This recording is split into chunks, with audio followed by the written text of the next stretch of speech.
datang di video materi pembelajaran pertama Kimia Medisinal. Video materi pembelajaran dijelaskan oleh Bapak Fajar Prasetya PhD. Materi pertama berisi penjelasan mengenai pendahuluan kimia medisinal dan reseptor obat. Untuk lebih jelasnya, simak video tayangan berikut ini.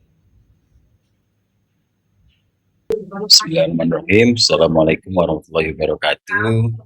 Salam sejahtera untuk kita semua. Alhamdulillah ada kesempatan untuk membuat video terkait mungkin dasar-dasar dari farmakologi khususnya terutama kimia medisinal.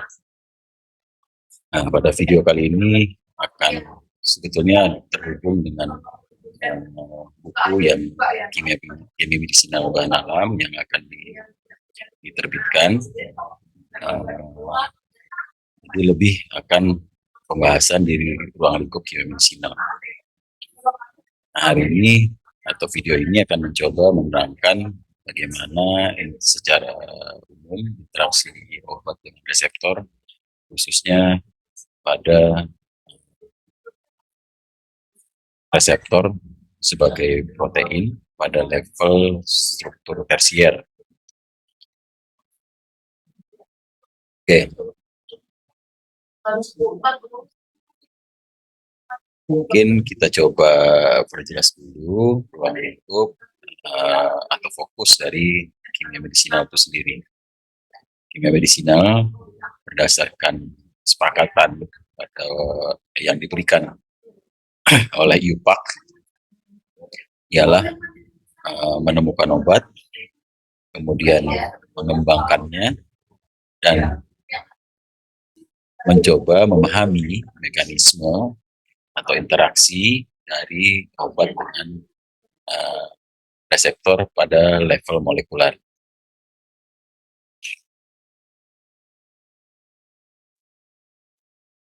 Oke, oleh karena itu perlu kita pahami dulu, kita ketahui dulu siapa itu reseptor. Oke, atau yang menjadi target obat ini. Target obat ini pada umumnya hampir seluruh bisa dikatakan itu adalah protein. Nah, walaupun secara asal protein ini ditentukan oleh gen. Itu kenapa ada sebagian kecil yang menargetkan pada gen. Nah, ini ada dua lagi, ada level epigenetik dan gene itu sendiri. Nah, di gambar sebelah kanan ini terlihat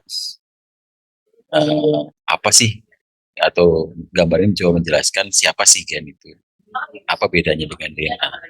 Nah, DNA itu adalah seluruh informasi materi genetik yang ada pada kromosom kita, tapi gen itu hanya domain tertentu atau domain sebagian kecil bagian DNA yang menentukan fungsi.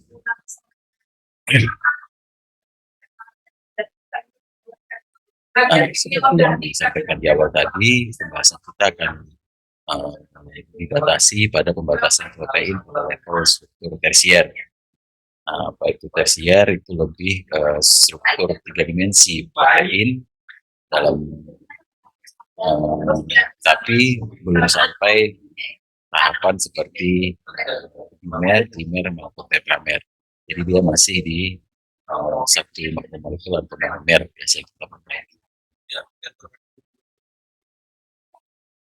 Nah, untuk video pertama ini saya mencoba memberikan contoh.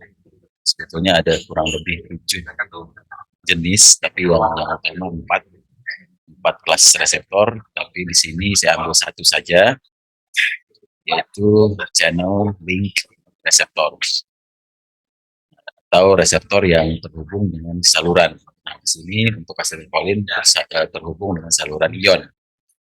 Nah, di sini saya ambil contoh struktur yang sudah dipublikasikan pada protein data bank dengan kode protein yang bisa dicari di protein data bank, yaitu asetilkolin binding protein. Yang di sini kristal strukturnya bersamaan dengan ligan, yaitu si karbamilkolin atau karbakol. Apa yang saya ingin tunjukkan di sini adalah saat si obat atau ligan itu berinteraksi dengan reseptor yang merupakan adalah protein, maka akan mengaktifasi perubahan konformasi dari reseptor itu sendiri. Jadi perlu dijelaskan bahwa saat si kristal strukturnya si asetylcholine binding protein ini tidak bersama dengan si karbamilkolin, maka saluran yang pada gambar di sebelah kiri ini tertutup. Nah, saluran ini terbuka dikarenakan ada interaksi oleh si karbamilkolin pada binding site atau tempat berikatannya si obat dengan si protein reseptor. Nah, sehingga kristal structure yang didapat adalah saluran yang terbuka. Nah, andai kata ini tidak ada si obatnya, si karbamilkolin, maka ini saluran yang tertutup. Nah, sehingga kita bisa simpulkan bahwa si obat sebenarnya hanya membawakan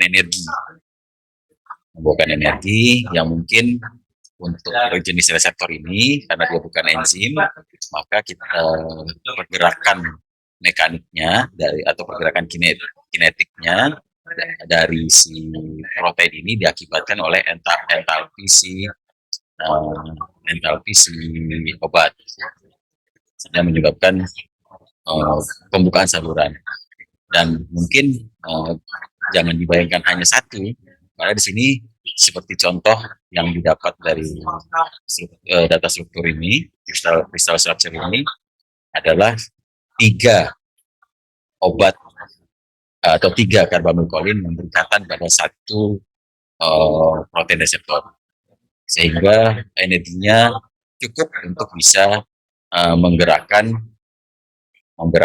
atau membuka saluran tersebut.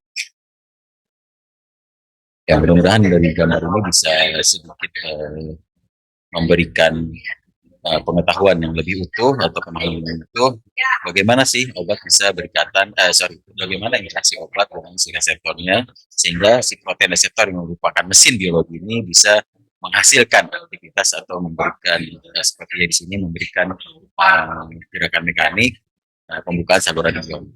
Jadi saat si karbamilkolin berkaitan dengan si reseptor, maka ion-ion natrium itu akan bisa masuk.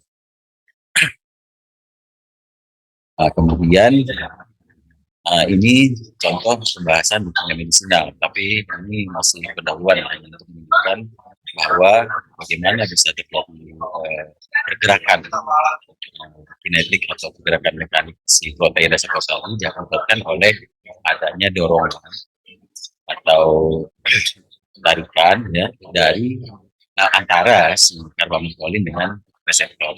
Nah, saat kita berbicara reseptor protein, tentunya kita akan berbicara asam aminonya atau yang istilah yang sering dipakai adalah residunya. Nah, di sini ada 3 residu yang berinteraksi dengan karbamilkolin yang bisa dilihat di kursor ini, kursor saya gerakan, tirosin 152, triptofan 143, dan tirosin 185. Dan jenis interaksinya adalah cation pi interaction. Jadi antara si monopol dengan quadruple system dari ikatan pi.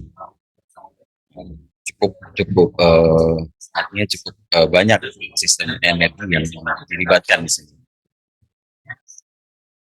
Untuk pembahasan jenis-jenis interaksi, detail interaksi antara obat dan reseptor mungkin akan ada di video-video selanjutnya. Mudah-mudahan diberikan kesempatan untuk melanjutkan pembuatan video untuk membantu atau untuk kita belajar bersama memahami bagaimana sih gambaran utuh interaksi obat dengan reseptor, mungkin dengan berbagai contoh kristal structure dari protein yang sudah ada. Mudah-mudahan ini tidak akan memudahkan untuk bisa melihat gambaran utuh dan mudah-mudahan juga memudahkan kita untuk memahami bagaimana sih interaksi obat dengan reseptornya. Oke. Nah, pertanyaannya di mana energi dalam sebuah molekul? Nah, energi dalam sebuah molekul atau mungkin kita lebih tepat lagi disebut energi potensial itu ada pada ikatan yang terjadi antar atom di dalam molekul. Dan bahkan pada atom sendiri pun kita juga bisa melihat atau mengukur atau menilai energi potensial yang ada pada atom. Nah, itu bisa kita ukur dari luas orbitalnya, atau sederhananya semakin jauh elektron dari inti maka energi potensialnya semakin besar. Saya kira ini mudah untuk dipahami, seperti kita juga mengangkat batu. Semakin jauh batu dengan misalnya massa 1 kilo, semakin jauh menjauhi bumi, maka energi potensialnya akan semakin besar. Itu salah satu variabelnya. Tapi nanti untuk lebih detailnya akan dijelaskan di video selanjutnya. Jadi bisa kita bayangkan suatu molekul obat adalah energi. Energi yang mana akan digunakan jika dia bertemu dengan suatu reseptor atau protein yang konformasi 3 dimensinya, artinya volumenya, posenya, vektornya itu pas. Nah, kalau dia pas, maka dia akan mengaktifasi mesin biologi. Siapa mesin biologi? Yaitu reseptor atau protein reseptor. Jadi bisa dibayangkan bagaimana si karbon tadi dengan energi yang tersimpan pada ikatan antar atomnya atau ikatan dalam molekul itu yang memiliki entalpi yang bisa menggerakkan atau mendorong dari pergerakan dari si protein reseptor, yang mana protein reseptor ini adalah mesinnya biologi. Kalau karbohidrat kan lebih ke sumber energi, lipid tuh mungkin lebih teman-teman lebih kenal sebagai cadangan energi, bahan dasar membran. Tapi protein itu sendiri itu adalah mesinnya dari makhluk hidup. Oke, nah mungkin nanti pembahasan selanjutnya sebelum kita masuk ke channeling reseptor atau juga kadang disebut ligand gate reseptor, protein couple reseptor, GPCR yang biasa dikenal juga begitu, kinase link reseptor seperti insulin ya, nuclear hormone reseptor, intracellular reseptor, voltage sensitive ion channels. Nah, ini yang tadi lanjutannya dari si natrium. Saat natrium masuk, maka depolarisasi terjadi, maka voltage sensitive ion channel ini akan aktif. Tapi dia juga berupa saluran. Nah, kemudian reseptor berupa enzymes dan reseptor berupa transporter proteins. Insya Allah nanti akan dilanjutkan pada video-video setelah ini. Oke, sekian, mudah-mudahan video pendek ini mampu bermanfaat, memberikan atau memudahkan ya kita memahami atau memudahkan untuk mempelajari farmakologi kuliah atau pelajaran farmakologi dan hingga kimia medisinal. Sekian dari saya, terima kasih. Assalamualaikum warahmatullahi wabarakatuh.